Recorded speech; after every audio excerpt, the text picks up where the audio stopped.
courants sortants, on fait la somme des 3 égale à la somme des 5. Et on dit que la somme des courants entrants est égale à la somme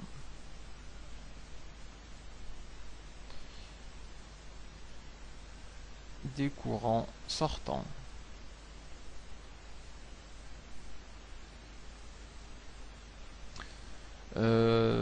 Nous, on se limitera simplement à des calculs assez simples comme ça. I1 égale à I2 plus I3.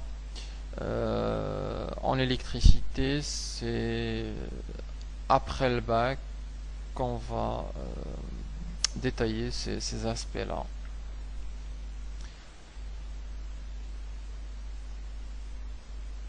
Alors, il nous reste à parler de la puissance électrique et de l'énergie électrique. Donc la relation de la puissance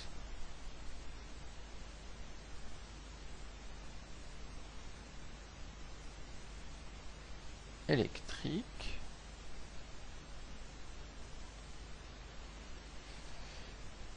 alors on a la puissance électrique par définition.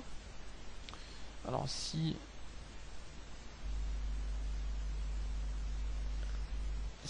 un appareil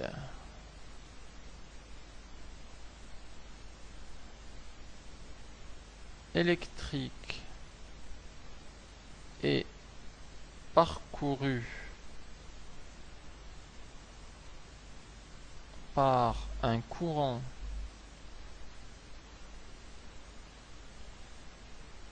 I et ayant à ses bornes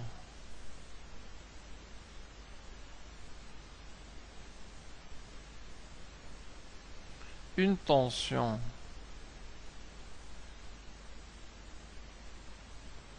U,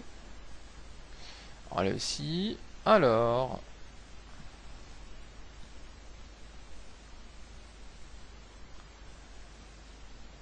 la puissance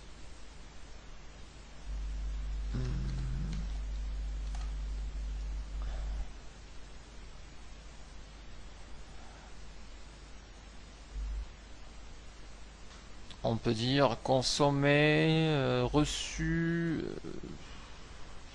alors reçu, consommé et P égale à la tension multipliée par le courant électrique.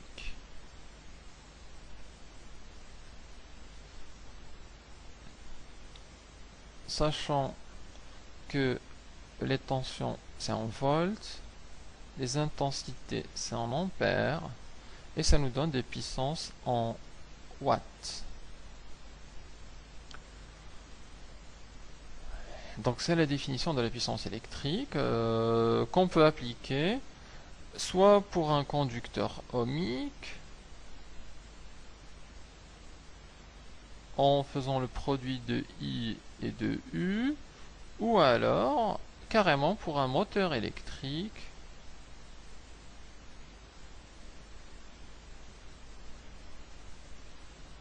etc., etc. Donc pour un appareil électrique en général. À partir de cette définition de la puissance, on peut aussi parler de l'énergie électrique.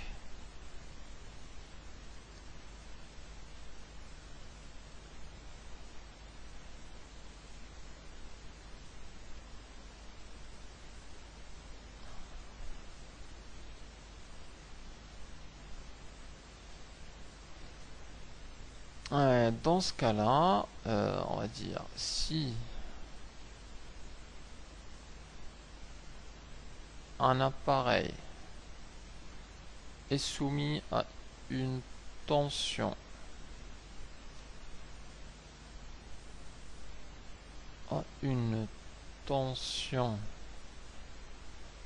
U et parcouru.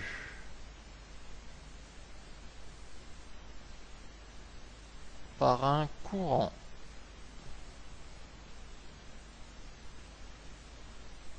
I. Pendant une période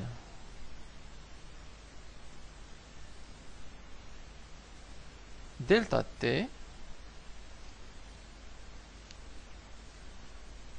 alors l'énergie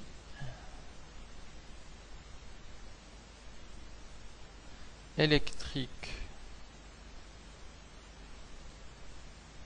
reçue ou consommée, toujours, et E égale à la tension U fois le courant I fois le delta T. Qu'on peut aussi écrire en fonction de la puissance, puisque U fois I c'est la puissance. Donc c'est aussi P fois delta T.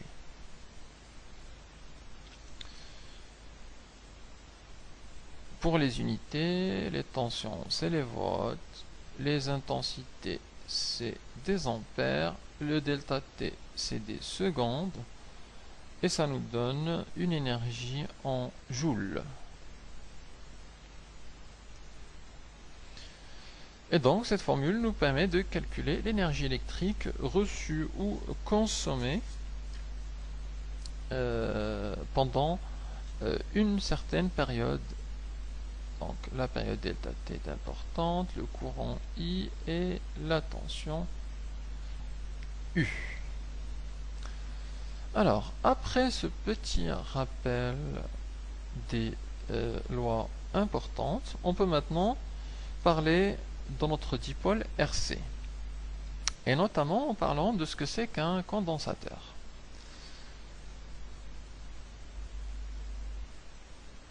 Alors, un condensateur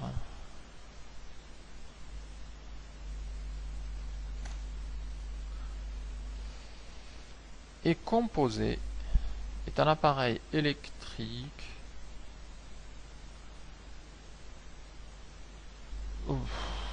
est un composant électrique plutôt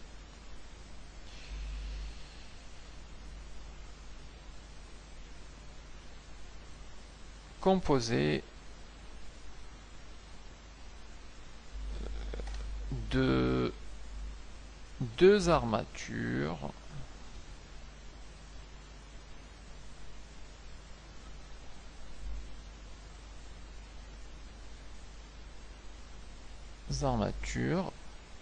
parallèles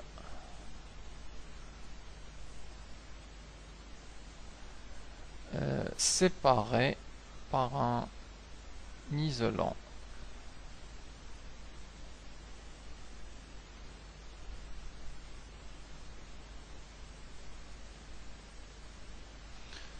Alors on parle d'armature pour désigner en fait simplement des plaques électriques, des plaques d'un matériau conducteur qui sont l'une en face de l'autre.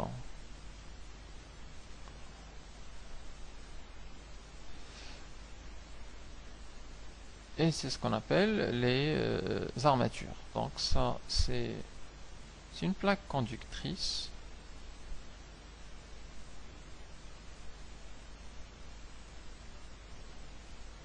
Idem. Ce sont les armatures. Et entre les deux, il y a un isolant. Donc dans cette partie-là, il y a un isolant, donc la plupart du temps c'est le vide, ou alors on peut mettre un autre isolant autre que le vide. C'est un isolant électrique.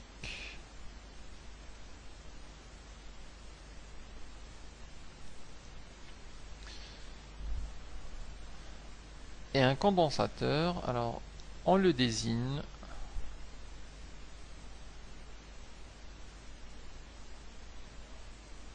par le symbole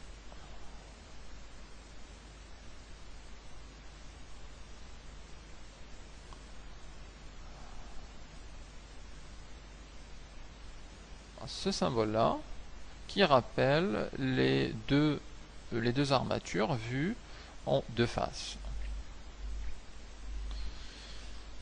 Alors, quelles sont les propriétés de ce condensateur?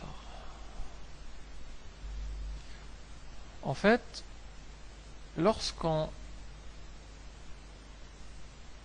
relie un condensateur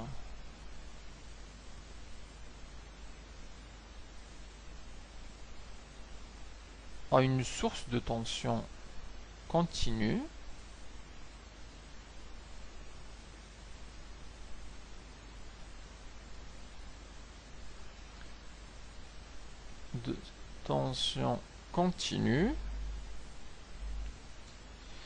l'armature, alors je vais peut-être tracer ici d'abord schéma, on a la tension comme ça,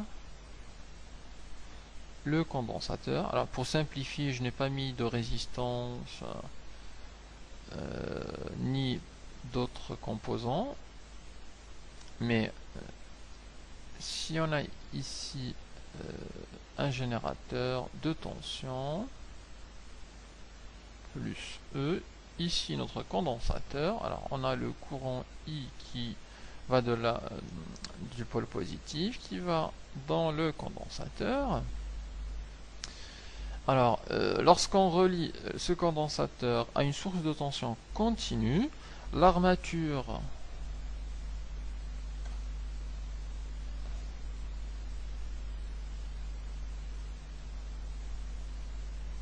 reliée au pôle positif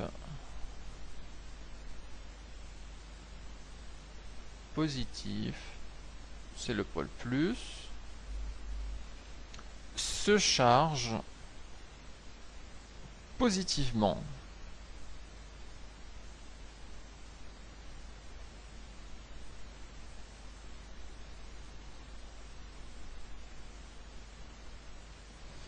Ça d'une part, donc l'armature reliée donc au pôle plus c'est celle-là, donc elle a une charge en fait positive qu'on va appeler QA. De même,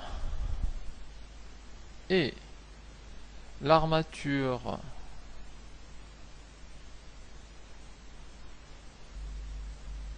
et l'autre armature se charge donc se charge négativement.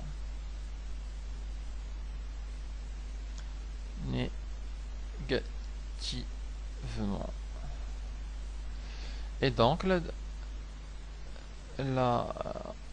l'armature, on va appeler, si on appelle ce point là A et celui-là B, donc le QA c'est la charge de l'armature reliée au point A et le QB c'est la charge de l'armature reliée au point B.